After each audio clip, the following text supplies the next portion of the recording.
So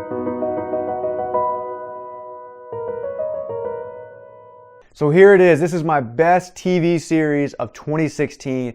This was really hard, guys. I'm not going to pick a winner here because it's just really too difficult, but I will tell you which ones I thought were the best pretty much.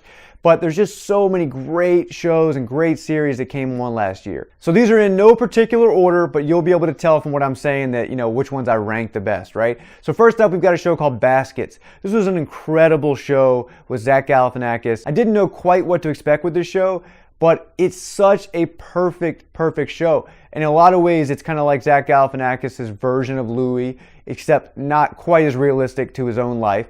But it's a comedy. It's got some serious, heavy drama, some very sad moments that are heartbreaking.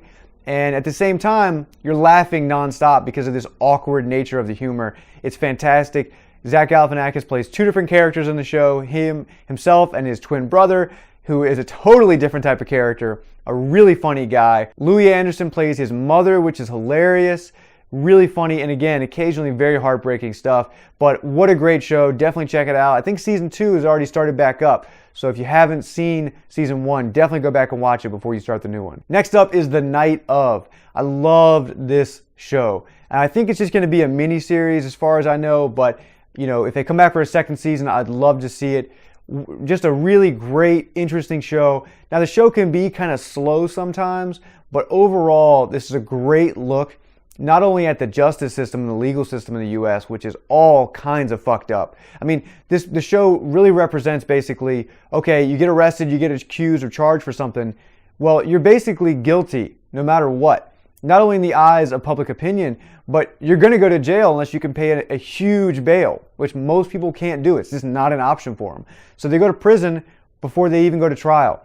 And, these prisons are not local little small county jails most of the time. They're going to really rough, shitty prisons where your cellmate may have murdered a cop, even though you're in there for a drug charge, let's say. Pretty messed up stuff. But the show overall is really interesting. It's really deep and gritty. What a fantastic miniseries. Let's jump over to a comedy and let's talk about one of my favorite comedies on television right now. It's called Schitt's Creek. If you've never seen Schitt's Creek, you've got to go see it right now. This is such a funny show. I think you can watch this like on Amazon. There's a couple different ways you can see it, but what a funny show. I love the first season. The show has got an amazingly funny cast. It's really awkward, crazy type of humor, but it always stays funny and fresh, and I just love this comedy. Definitely check out Schitt's Creek. All right, it's getting old now, but House of Cards this season was just as good as ever. I didn't really love the second season, but ever since then, they've come back really strong. This season was no exception. The relationship between Kevin Spacey and Robin Wright's characters just got even more in depth this season and just even more fascinating. You learn so much more about them. The show was just on the top of its game this season. Next up is a really fun and fascinating miniseries called The Night Manager. The show is kind of a mixture of like an espionage spy thriller with some heavy drama and a great cast overall. Really solid performances from everybody. Excellent directing. I mean, the show is beautifully well shot, really takes you to these places, and each episode will really keep you coming back for more so you can figure out what's going to happen. All right, we got another comedy. Now, this show is called Catastrophe. What a funny show. If you have not seen the first season, definitely check it out. This one I'm reviewing here was the second season, which was so funny. Maybe not quite as good as the first one, that's hard to say, but it's such a funny show. It's got the best writing on television in my opinion. As far as pure comedy writing, I don't think there's a better show out there. You've got to see Catastrophe. Next up is a little show called The Girlfriend Experience. Now, this show kind of came out of nowhere. It's really different. What's fascinating about the show is that it's a drama. It's a serious drama, but it's in 30-minute episodes, which I've really never seen before.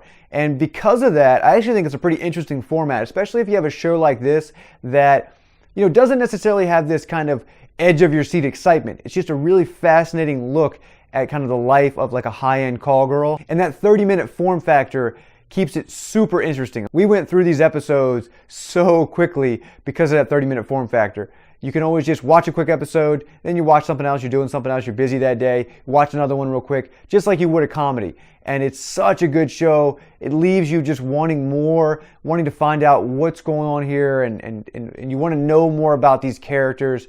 It's such a great show. Another comedy for you guys, right? So Veep. This show is just getting better and better and better. You keep thinking maybe this season won't be as good as the last one, and every single time it's just as good as ever. Julia Louis-Dreyfus is fantastic. The whole cast is great. The writing never gets lazy. I mean, it's just quality, quality, quality throughout every single episode. If you haven't seen Veep, you got a lot of episodes, and you're in luck because every episode is so well crafted. You're going to really love it. Now we've got a really great Norwegian show that I'm actually going to be reviewing in a week or so called Occupied. This is a fascinating, fascinating Norwegian show about what could happen if Norway decides to basically get off of fossil fuels entirely. And there's some trouble from Russia and the EU, and it's just a fascinating show.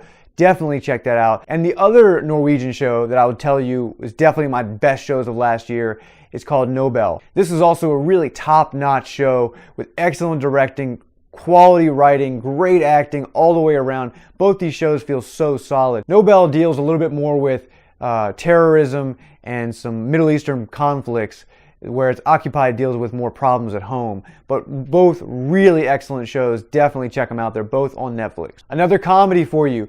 This show blew my mind. This is a show called Flowers. The show stars Olivia Colman and a whole great cast. This is such a funny and beautiful show. I don't know who made the show exactly, but I've never seen anything quite like it. The show is totally unique. I hope they come back for a second season. It's basically like a really dark, dark comedy. It's got these bizarre, weird moments in it, but at the same time it has certain lines and scenes that I still think about because they're so funny. Definitely check out Flowers. It's a British show. You should be able to catch it like on BBC or something like that. Next up, we've got Westworld. Now you guys have seen my review. You know I love this show. Such an interesting subject matter, great cast, great acting, really good, solid writing throughout. That's kind of the main point. It's a very well-directed show, and again, the cast is good overall, but the main thing, the writing is so, so fantastic. Definitely check out Westworld. It's on HBO. Can't miss that show. Really fascinating content and subject matter. It starts a really interesting conversation with people, but also a really good show in its own right. Now, before I get to my top two, I want to throw an honorable mention to Fargo Season 2 because it almost was in 2016. It came on in like December of 2015. And I gotta say, if Fargo Season 2 had been in 2016, I'm pretty sure I would have picked it hands down. I thought Fargo Season 2 was the best thing I've ever seen on television, basically. It's right up there with the absolute top. Such incredible directing. What a great show. Definitely see Fargo if you haven't seen it yet. All right, these are pretty much my top two. The rest of them really not in order, but these are my top two shows. Number two is going to be Stranger Things, because Stranger Things is fucking awesome. If you guys have not seen it, I don't know what you're wasting your time doing right now, but you need to go watch Stranger Things. This show is absolutely incredible for anyone who just wants to have fun, who wants to be scared, who wants to, just have a good time. This show is it. I'm not a big fan of a lot of those 80s kind of goofy kid movies. It's just not really my thing. But this show is better than any of those movies. It was better than all of them put together because the show can be so funny and charming and has so much intrigue and so much mystery behind it. And then another scene, you're kind of jumping off the couch because it's kind of a scary scene. And overall, it just all comes together so well, and you are just dying to see that next episode. I love Stranger Things. It's an absolute amazing, amazing show. You got to check it out. But it could not take down my absolute favorite show of 2016, which is Rectify.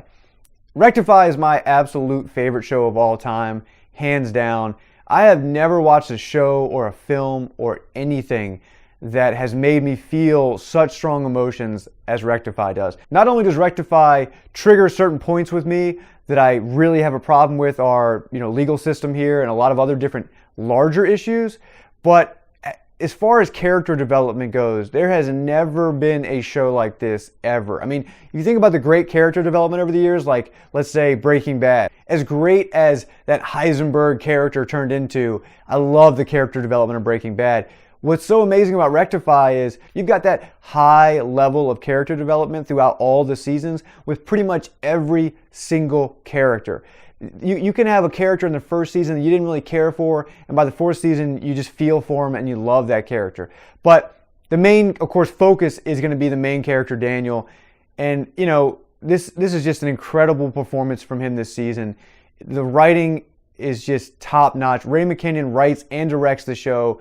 And the guy is just amazing. There will probably never be a show for me personally that I care about as much as this show. This is that one show that, you know, if someone badmouths, I'm probably going to punch them in the face, right? No other show kind of elicits that kind of emotion from me. It's just such a great show. This season was no exception. It was the wrapping up of the best show I've ever seen. It was really hard to watch, sitting there on my couch, you know, watching these final few episodes, sobbing and just upset that it's all over, and obviously upset because of the content as well.